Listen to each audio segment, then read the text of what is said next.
Excuse me, it's sorry, I would wait for you to stop, but I'm just too lazy. But you guys are adorable. Thank you. Who are you? I think collectively, without the heels, you might get totally 5 feet. That's rather amazing. So this is basically the open until I introduce my wingman. Two things I want to point out for you. First one is the opener, the word excuse me as the opener. Early on in the structured pickup days, there was a lot of talk about like you shouldn't open with excuse me. Because the idea is, do you really have to excuse yourself? Isn't that supplicating? Maybe, but you know what I found? It works. So I do it. Okay? Pretty much. I found it works, so I do it. And the reason that people had to be taught not to say excuse me is because it's a natural thing to say when stopping someone. It's normal, it's polite, it's just conversational, and it's what people say when they don't have an agenda. Yes, if you are timid, excuse me, that could be supplicating, but the fact of the matter is whatever you say is the first word on the open, she's probably not going to hear it anyway, okay? Because she's not ready to hear anything. So most of the time, if you jump right into, hey, I thought you were cute, and blah, blah, blah, she'll start to register you're talking to her right after about cute. And she'll be like, excuse me, what? I missed that. And you're going to have to repeat it. So something like, hey, excuse me, it just gives a good rhythm to it, and it lets her know that you're talking to her before you start with any of the important stuff. So it actually means she's more likely to hear you're open. So is it potentially supplicating? In theory, is there something wrong with it? Maybe. But it fucking works, so I do it, all right? I use it a lot, but it's one of those things people will debate, so I want to bring it up. Next thing, I do a lot of times on the open, assuming that they don't immediately react and respond positively, I do what I call like the idiot monologue.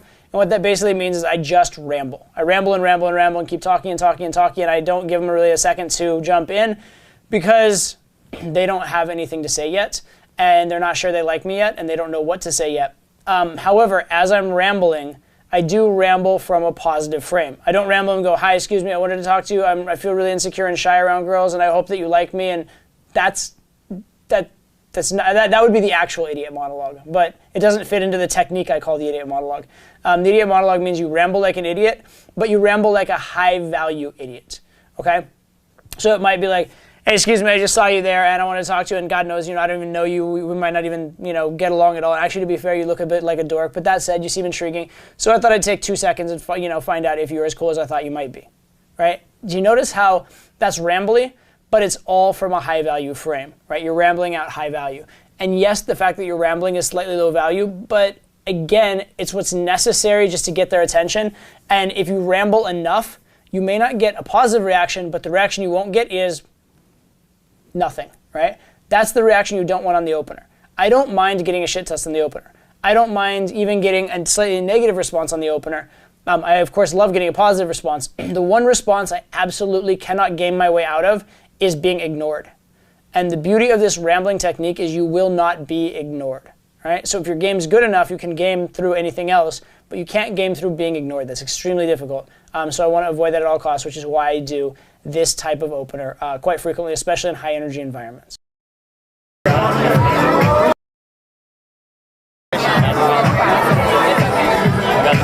Elegant and nice. Where are you guys from? I live in Anytown. Yeah, don't give me that look. I invented that look. Don't start pulling that shit out. I know what that is. You said meathead? Yeah. It's fun. I like it. So 2 things you'll notice here. As compared to in more relaxed environments, I'm stacking a lot more game moves back to back to back. That's, again, to deal with the intensity of the environment, the fact that there's more distractions, the fact that it's harder to hear, the fact that I need to do more to command attention. The other thing you'll notice, though, is that things are much less linear, right? When things are more relaxed and sort of subdued, then I'm going to stay on one conversational topic longer. I'm going to be much more patient. I'm going to let the set develop at a slow pace. When I've just opened in a high-ish energy environment, I'm not worried about how natural the interaction is. I'm not worried about how normal it feels. I'm worried about, do I have their attention? Do they think I'm high value? That's it, right? If I have those 2 things in place, everything else can work out from there. But if I'm, calm and normal, but don't get their attention, set's over. If I am calm and chill, but not high value, set's over. If I'm high value, but have their attention, but I'm a little weird, I can work with that. I can get myself not weird over time. okay? So that's why I'm a little ADD. That's why I'm changing subject a lot, because I don't care if I'm perceived a little bit gamey and weird as long as I'm perceived high value at the start. I can always work through the comfort stuff and work through being normal from a position of high value. I'd rather not work myself to high value from a position of very normal. Oh, really? Well, I'm glad I could be an original for you. You want to know what else I can do? No way. That's amazing. What brought you there? The good weather, you know what I mean? So there's a part of me that kind of wants to have a crush on you, and there's a part of me that thinks I should just run away right now. If you were a man in my shoes, Nice. if you were a man in my shoes, I do like work stuff, not everything. What about you? Just you and your girl just kicking it? let's say you go like facts and feelings out of it for a while. Nice. I don't want to get attached. Yeah, that's good. First time here? Shy and innocent as I am. Good shit. Good shit. Oh, totally. Is it just the two of you? Because you guys are actually a really cool combination. Just to make kind of an interesting point here, there's a big debate in game about like canned versus uncanned pickup. Most of the time on like a date, I'm pretty uncanned. Most of the time, once a girl's responding to me and talking a bit, I'm pretty uncanned.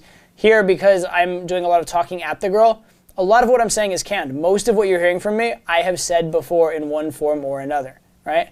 And that's kind of fine, as long as I'm not stuck on it. As long as I'm doing the appropriate thing for the situation. Where people get into trouble with more canned style of game is when they are going to repeat the same exact canned routines no matter what the girl gives them back. If you have a lot of different solutions for different problems and you use the right solution at the right time, there's nothing wrong with the fact that you've said it before. The problem is when you get so caught up in saying something that you're going to say it no matter what her response. That's when you're in trouble, okay? But having said something before per se is not bad. Even like naturals, and by that I don't mean guys who learn game in a natural way, I mean guys who are actually naturals, guys who never even heard the word game but are good with girls, they repeat the same stories. If there's a story that they like telling to people, they will tell that story over and over and over again because they enjoy telling it. That's the other key thing with saying stuff you said before or doing routines. If you're bored by it, it won't work. If you're doing it specifically to push a button, it won't work. But if you're enjoying it at the moment of, and if you're like engaged with the person you're interacting to at the time of instead of zoning out, then there's no reason why it shouldn't work. Yeah, it's just you guys are like.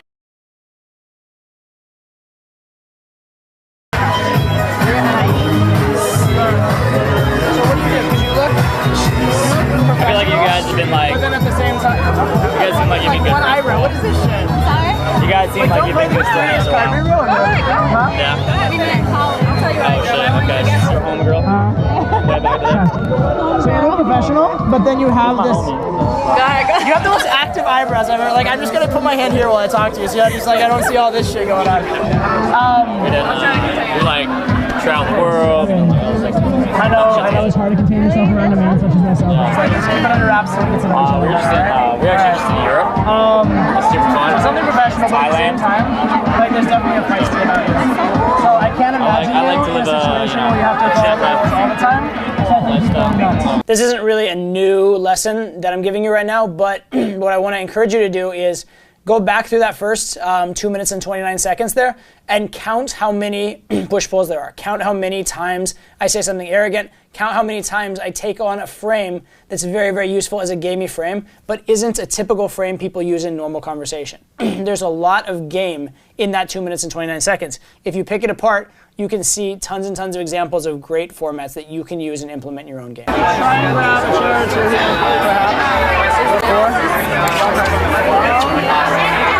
Kevin, stay here. Let me go see what I can wrangle out. Do this over here. Oh my god. I mean, as enticing as that is, I don't know you that well yet. I was gonna give you the chair for a second. You can pretend like you're like a little princess. You'd be like, now you went from 5 feet tall to 3 feet tall, but it's cool, nonetheless. That's where they It's super funny. I feel like you guys are about to get really intimate right now. Again, not a lot new here, but notice again how many push-pulls there are. I notice that they're not all obvious. There's a lot of subtle ones. There's a lot of like, if I offer the girl the chair, but then, you know, say you can sit down, but then you can be a princess, that's maybe a push-pull. If I say, oh, you're so cute, but you just went from 5 feet to 3 feet when she sits down, that's a push-pull. Like, there's a lot of subtle ones. They're not necessarily overtly good and bad, but there's this natural sort of progression of like positive, negative, or teasing, serious, or I like you, I'm teasing you, or I like you, I'm kidding. It's just a constant theme. And the funny thing is, I'm not even thinking about this. This has just become an ingrained habit because I just do push-pulls so regularly and so readily. How do you guys actually know each other? We met in college. This goes along with my whole like intimacy. You guys can experiment, it's fine. I approve. Let's look at what I just said there. I approve, it's fine, right? What an interesting thing to say, right? It's a positive, right? It's a compliment. But I approve, it's fine is what I call, it's like a compliment from a position of higher value. I approve means, by default, I'm in a position to approve or disapprove of you, which means I am the person of highest value, I am the coolest one. But no one can be offended by I approve, really, because it's a positive, right? So it's sort of like it's not a push-pull really, but it is almost like a push-pull in terms of like the dynamic, right? So it's positive in the dynamic as in I'm elevating you, but it's a push away in the dynamic as in I'm elevating myself even more. So it's almost like a frame push-pull or a relative value position push-pull, if you want to look at it that way. Or just look at it as a compliment from an assumed position of higher value, which is probably the simpler way of looking at it. But again, notice how it's a compliment that doesn't give my power away. I approve, it's fine. I love the sense of humor on this one. My question for you guys have known each other for a while then? Yeah. Can I trust her? Because I know we'll have fun together, but I don't know if I can trust her. What I've just done here is a tremendously valuable technique for gaming two girls at once, right? If there's two girls. If there are more than three or more girls, usually you can isolate your girl a little bit and leave the other ones to talk. If there's two of them, usually you have to engage both. Now, I have a wingman here, so in theory, if he's engaging his, I don't have to. But if he's ever not engaging his, I do, right? So if his girl's getting a little bored or it's not going that well or whatever, then I do. And what I'm going to do in these cases, or if I'm alone with two girls, is I'm going to talk about the girl I'm into to the other girl. That way, all the drama and plotline and gamey moves are occurring emotionally with the girl I'm into, but the other girl is always engaged, so she doesn't get bored. Because the most common way that you'll lose a two-set is by boring the friend. Because you want to get intimate, you want to engage the girl you're into, because it's the only way the interaction can progress forward. The problem is as soon as you ignore the other one, you lose it. So the technique, the little tricky technique, is game the one through the other one. So these things like, do you trust her? Have you been with her? Like, should I mean, honest advice, like, am I getting in over my head? If you were a guy, would you just run away if you were me? Those kind of things, right? It's very engaging for both of them. It creates this plot line. It lets them both kind of experience being gamed, one directly, well, kind of indirectly, but with the emotions on her, and the other one kind of vicariously, although she's being engaged more. In any case, they're both experiencing it. They're both going through positive emotions, and because the friend is kind of enjoying the interaction with you and kind of experiencing being gamed by you as well, she's going to be far more willing to give her friend permission to be with you because she's feeling the same emotional like kind of experience and she can understand it. Absolutely. Absolutely. Fair enough. Fair enough. JP, can you ever chat wrangle up one more chair? If you can. Oh my goodness. Shelly, if we get another chair and he sits on my lap, will that be weird? It's happened. Actually, we should go downstairs. Can I go downstairs? Yeah. No, we don't have enough. Your fashion, you are... You two should get together. You're like perfect little entrepreneur. What do I do? I did business. I'm like semi-retired now. I mean, like if a good opportunity presents itself, I'm not going to say no. But... I'm not actively looking. How old do you think? I only ask because everybody's had been giving me really interesting answers. You're like, I've heard that before. I literally said that. What's that? I said that's her. This is all judgmental. No, I'm not. I don't know. Are you guys the same age? He's like, he would be the slightly older. Slightly older? 34. That's a very specific guess. You're actually completely actually right. You're like perfectly right, actually. Oh, okay. Yeah. I'll be 35 in March.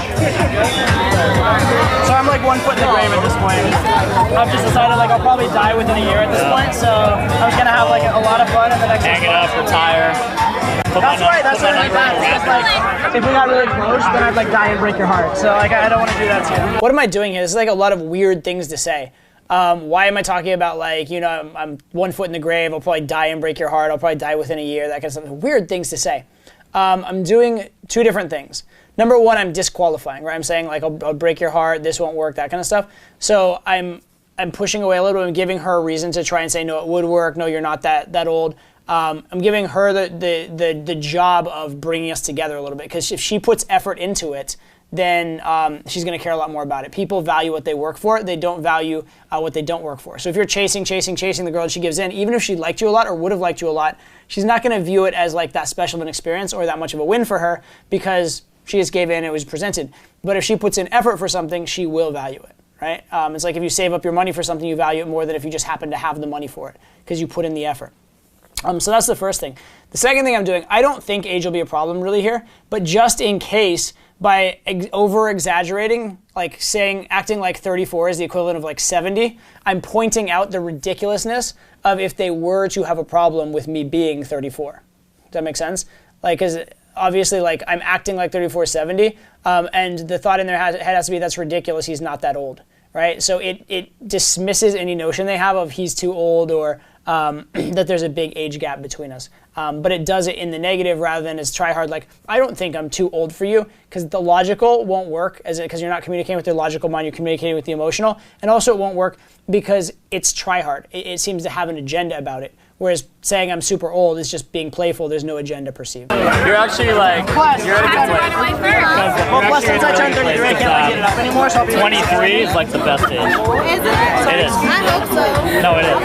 It like for sure is. It's like Oh, I universal. wish. It's a really bad one now. About you looking at me. I know, right? I'm sorry. I'm sorry that I have such a penetrating gaze. I promise not to penetrate you anytime soon. Oh, you won't. Don't worry about that. Alright. I like the bicycles. I do, honestly, I do enjoy the banter with you. I do think we should, like, take it slow with the other stuff, because I really don't trust you at all. But I could banter with you. So two things there. I won't penetrate you anytime soon. Like, just bringing up the word penetrate and using its sexual meaning just to bring sex into the conversation. Now, again, I bring it up in the negative, right? And then this other thing, I don't think we should do this, that, and the other. Again, I'm bringing up all these ideas of sexual things. I'm bringing sex into the conversation, but I'm bringing it up in the negative, because by bringing it up in the negative, she can't object to it. And if anything, she'll either she's second to the frame, as in like I say we can't do it, she's like, no, we can't do it. I'm like, girl, I'm way ahead of you, of course. And now I kind of took away her excuse. Or maybe even she might question and be a little bit like, why is this guy doesn't want to do this thing? And she might like try and win me over or try and prove that she can have me. And that's a great frame and a great position to be in. That's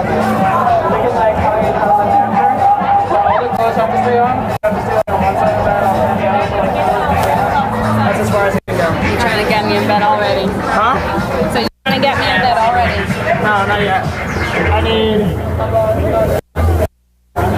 need trust for connection. You may have to like give me some words. I'm not that easy. So she said, so you're trying to get me in bed already. And what was my response to it? It was, no, not yet, right? That's a pretty like not a big deal. No, I'm not, that kind of thing. But what I didn't say is no, I'm not. You see the difference between not yet and no, I'm not. No, I'm not implies that it would be shameful to try, or it'd be wrong to try, or you're not a sexual person, or you're not attracted to her. Not yet means you still have your work to do, but I am a sexual person. I make no apologies for being sexual. I think being sexual is fine, right? It's a big difference in terms of how you're conveying yourself, right? And that's a lot of the frame that I have about this, like about having sex with them. It's not, no, we're not gonna have sex, it's, we're not gonna have sex yet, right? It's kind of I almost would like it if it's an assumed conclusion, right? At a certain point in the interaction, I want it to be assumed between us that we are gonna have sex. It's just a matter of taking our time and enjoying the process to it. So there's no rush, there's no neediness, there's no pushiness to it, but it's at a certain point we both just accept the fact that we like each other and we're gonna have sex, and then we're just gonna have fun in the intervening period. You said business before, but that's extremely vague. What does that mean? Well, my mom has a hair salon. Okay. I feel like the more up you get in New York, like the more Right. I didn't really want to go to college, but you know, like, Right. I don't know, it's all like Gotcha. Yeah, it's kind of funny. funny, right? Because like for like real business, if you're gonna be a business owner, you don't really have to go to college. That's my thing is I own a business as well. So I got a degree in engineering. My mom was super happy, but I've never used it. And I tell her if I ever use my degree, it means I failed at life. Right? Like if I ever have to use it, I failed. I used to have Well, a lot of people do. They go work for a company, but you want to do your own thing. can't do it. But I guess like it's I used to live in Amherst. I used to go to like Amherst College. It's alright. It proves to people that you're at least somewhat intelligent and that you can follow through. So there's that. Like bars all around. I like that you guys are both entrepreneurs though. I like that you guys are both entrepreneurs. I appreciate that. I can never follow orders. I can never live. I've never had a job where I had to listen to anybody. Never do it.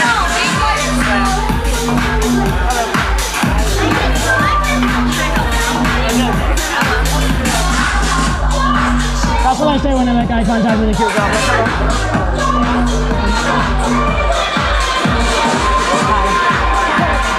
You have the most expressive face I've ever seen.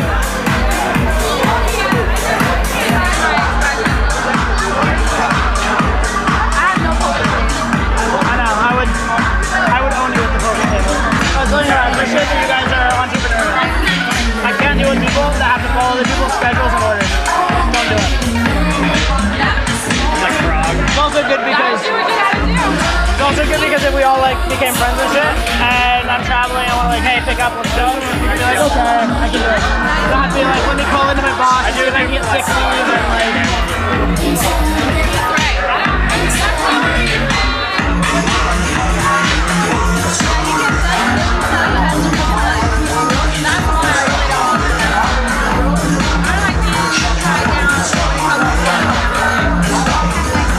So this isn't specifically verbal, but it is technical and it does have to do with the nature of conversation.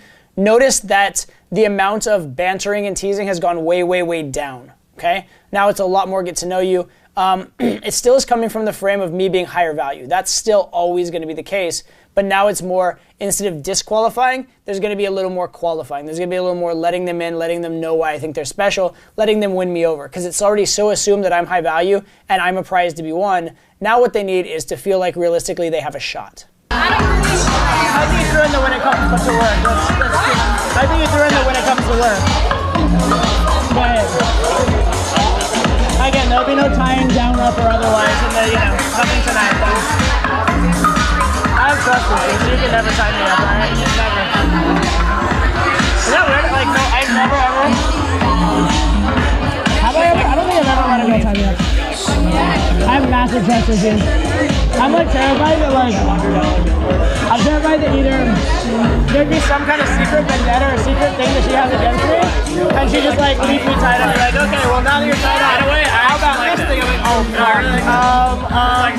Like in Vegas, let me fucking girls that But you know what? I'll just leave you here for a week. So we talk about 4 different ways of escalating, right? Physical, logistical, and then the 2 types of verbal. One is I to you to we, meaning the intimacy of the frame around us. The other is bringing up sexual topics. I just want to point out that throughout this interaction, I've done a ton of that type of escalation, a ton of bringing up these sexual topics. I've also done a ton of the I, you, we. There's not been a lot of physical in this. There has been moving them around. I've moved them around a bunch, and I've done these types of escalation. Because of that, it's very intimate, even though there hasn't been physical escalation. A lot of guys, when I say escalate or move things forward, they think physical, physical, physical. And in a lot of ways, physical is actually the least important one, especially in public, especially when she has friends around. Physical is great in private. Physical is great when you're actually going to have sex with her. But in public with friends around, physical is not that important. And also, it's dangerous. Right? It's going to lead to a lot of objections from the friends. So really focus on escalating in those other 3 ways is very, very, very useful. I'm not that crazy. Yeah. Anyone who says that in front of crazy in that context. The fact you said I'm not that crazy rather than just I'm not crazy, gives me concern.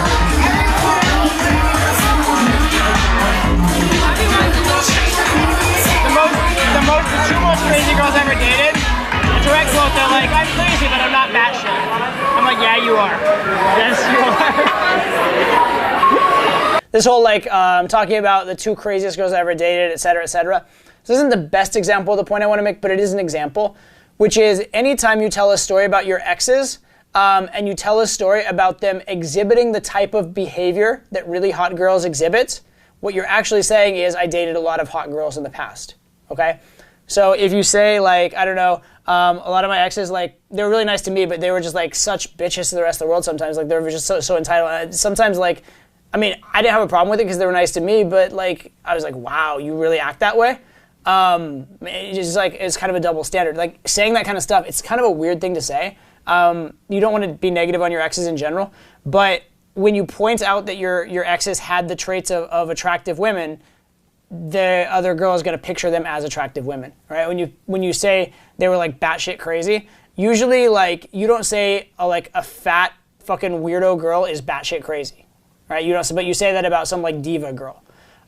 So just in the way you describe your exes, you can say a lot about how selective you've been, how successful you've been in your dating life. It's a good oblique way to convey social proof and convey value.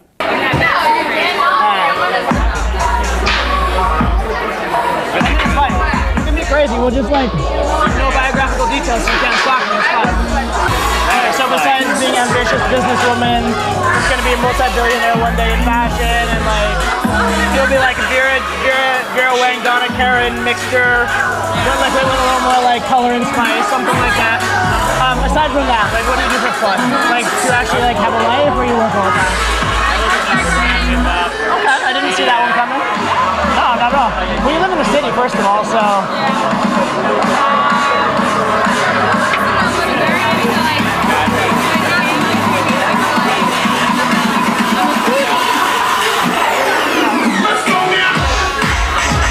Yeah, I'm a foodie, but I'm not an idiot. So I don't know how to cook. I can cook like toast and eggs, and I can go to restaurants and order really well. I'm a really good orderer.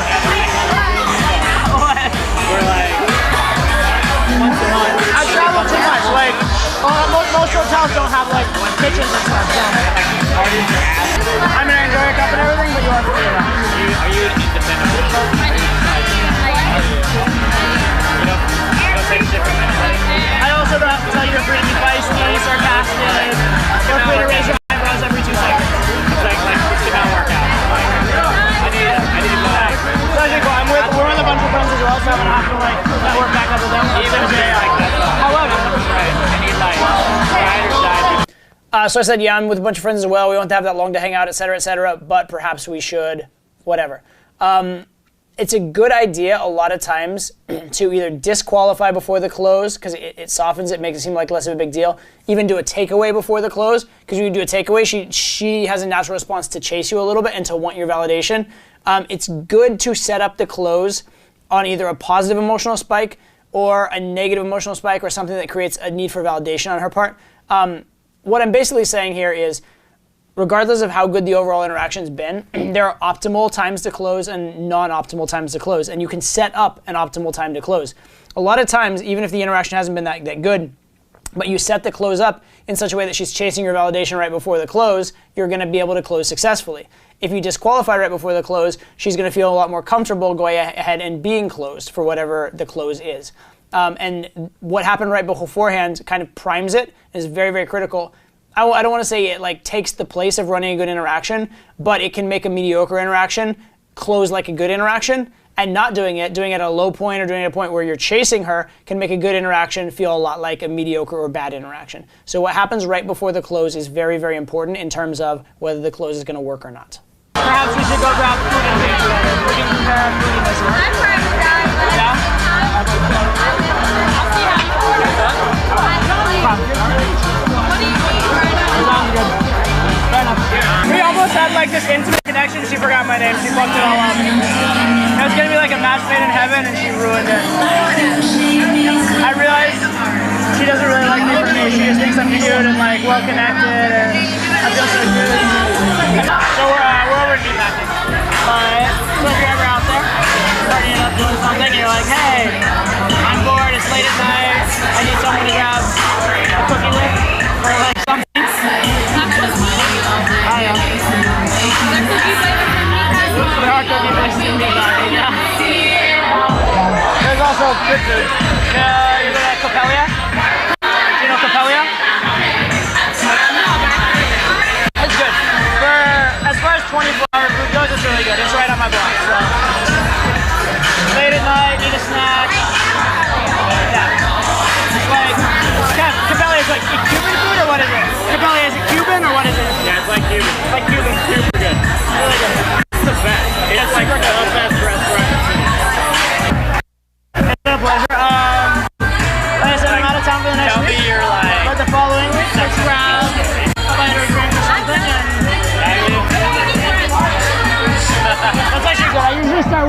like 5 or 7 in the evening. So like 2 or 3, something like that's good for me.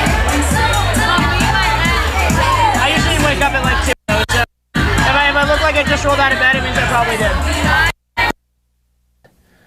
So there you saw a lot of interesting verbal tricks.